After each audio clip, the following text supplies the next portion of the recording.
Bharatiya Janata party Tirupati Gangamma గుడి శక్తి కేంద్ర incharge గొండాల Gopinath ఆధ్వర్యంలో స్థానిక వినాయక నగర్, తాతానగర్, పీకే లేఅవుట్, బూత్ నెంబర్ 77, 82, 83, 85 పరిధిలో ఇంటింటా ప్రచారం నిర్వహించారు. నమూనా ఈవీఎం మిషన్ ద్వారా ఇంటింటికి వెళ్లి ఎమ్మెల్యే అభ్యర్థి ఆరణి శ్రీనివాసులకు వరుస సంఖ్య 3, గాజు గ్లాస్ గుర్తు, ఎంపీ అభ్యర్థి వరప్రసాద్ కి వరుస సంఖ్య 4, కమలం గుర్తుకు ఎలా ఓట్లు వేయాలో చూపించారు. ఈ కార్యక్రమంలో బీజేపీ సీనియర్ నాయకులు చంద్రబాబు యాదవ్, జయంత్ కుమార్ ముఖ్య అతిథులుగా విచ్చేశారు. ఈ సందర్భంగా వారు మాట్లాడుతూ తిరుపతి అసెంబ్లీకి బీజేపీ, టీడీపీ బలపరుస్తున్న జనసేన అభ్యర్థి ఆరణి శ్రీనివాసులకు గ్లాసు గుర్తుపై ఓటు వేయాలని, తిరుపతి పార్లమెంటు బీజేపీ అభ్యర్థి వరప్రసాద్ కి కమలం గుర్తుపై ఓటు వేసి గెలిపించాలని ఓటర్లను కోరారు. కేంద్రంలో మళ్లీ మోదీ ప్రధానమంత్రి కావాలని ఆకాంక్షించారు. ఈ కార్యక్రమంలో బీజేపీ నాయకులు కళ్యాణి, ప్రసాద్, కామస్ బాబు, వాసు, బీజేపీ తూర్పు మండల పరిధిలోని ముఖ్య నాయకులు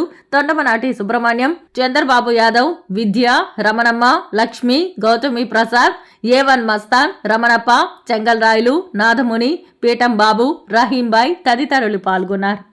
భారతీయ జనతా పార్టీ ఆధ్వర్యంలో తూర్పు మండల పరిధిలోని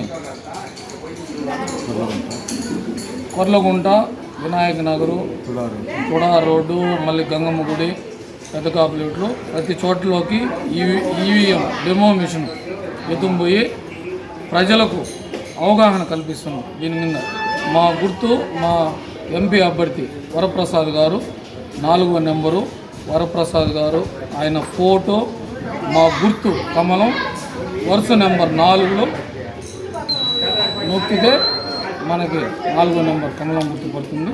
అలాగే ఎమ్మెల్యే అభ్యర్థి మా ఎన్డీఏ కూటమి అభ్యర్థి ఆరణి శ్రీనివాసరావు గారు జనసేన పార్టీ తరఫున నిలబడినారు. ఆయన్ని ఇంకో డెమో మిషన్లో 2 ఇస్తారు కాబట్టి ఆ 2లో 3వ నెంబరు ఆయన గుర్తు గ్లాసు ఆయనకి వేయాలని మేమందరికీ తూర్పు మండల పరిధిలో ప్రాంతంలో ప్రతి ఒక్కరికి తిరిగి ప్రజలకు అవగాహన కల్పిస్తాము. బీజేపీ సింబల్ చూపిస్తూ పార్లమెంట్ అభ్యర్థిగా వరప్రసాదరావు గారు పోటీ చేస్తున్నారు. ఆయన గుర్తు కమలం గుర్తు. వరప్రసాదరావు గారు 4వ నెంబర్లో ఉంటుంది. కంపల్సరీగా దానికి వేయాలనేసి అందరికీ ఈవీఎం నమూనాను చూపించి అందరికీ చూపిస్తున్నాము. సంతోషంగా ప్రజలందరూ స్వీకరించి 4వ నెంబర్ అనేసి నొక్కుతున్నారు. అలాగే వాళ్ళు కన్ఫ్యూజన్లో ఉండే వాళ్ళు కూడా మనం అర్థమయ్యేటట్టు చెప్పడం జరిగింది. దీన్ని ప్రజలందరూ ఆస్వాదించి కంపల్సరీగా బీజేపీకే వేస్తాము. మొదటి ఇచ్చేది పార్లమెంట్కి, దానికి బీజేపీకి వేస్తాం 4వ నెంబర్లో. అలాగే రెండోసారి ఇచ్చేది ఎమ్మెల్యేకి, దానికి వచ్చేసి ఆర్ఎన్ శ్రీనివాసరావు గారు గ్లాసు గుర్తుపై ముద్దిస్తామనేసి అందరూ మూకుమ్మడిగా చెప్తున్నారు. ఇది శుభ సూచన.